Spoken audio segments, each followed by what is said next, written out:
Мен бұл сіздердің көңіліңіздерді Атбашы районының дамбасына айтат элем. Азыр суу кирет, анан алат. Мурун кайтып аткан депутаттардын бардыгында анан акча istейт. Муну эми кичине мурунураак саясат кылып ошол жердегилерин оңдоп жакшылап койсо жакшы болот эле. Бул бир. Экинчи, мына Атбашы районунун 85 жылдыгы өтүп атат. Мына эртең бүрсүгүндө өтөт атат.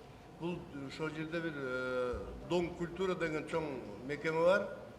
Эми ал жерде ремонттоо болгон эмес. Ичине кирип карасаң, тактайлардын баары сырдалган эмес. Ичине отурганга ылайыксыз. Бирок эми ошол жерде дагы ушуну бир карап, бир ремонт жасатып, майрамда болот, тойдо болот, тойдун эртесинде болот дейт. Шуну өткөрүп жасап алсаңыз карап. Себеби ал жерге чыгып алып туруп сүйлөшөт, депутаттар барат, артисттер ырдайт. Эми кандай болот?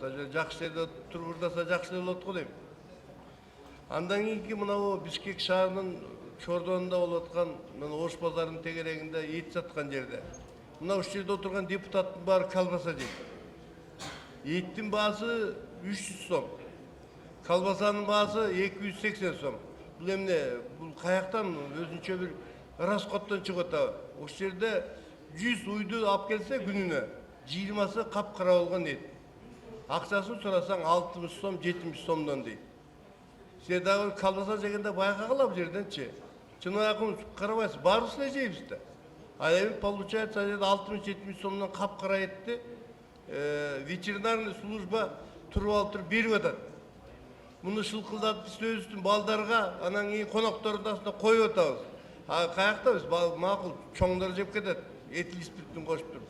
Эми балдарга кандай болот ар жагында? Алардын келечеги, алардын иммунитети, ошондой эле алардын ойлонуусу, мээсинин өсүшү, акылынын чыгышы ушундан болот да. Күнүнө кичинекей балдар бир 25-тен 50 граммга чейин таза эт жеш керек экен. Мына ошол жерде витаминдер бар экен. Ал эми чоң кишилер 100 грамм жеш керек экен.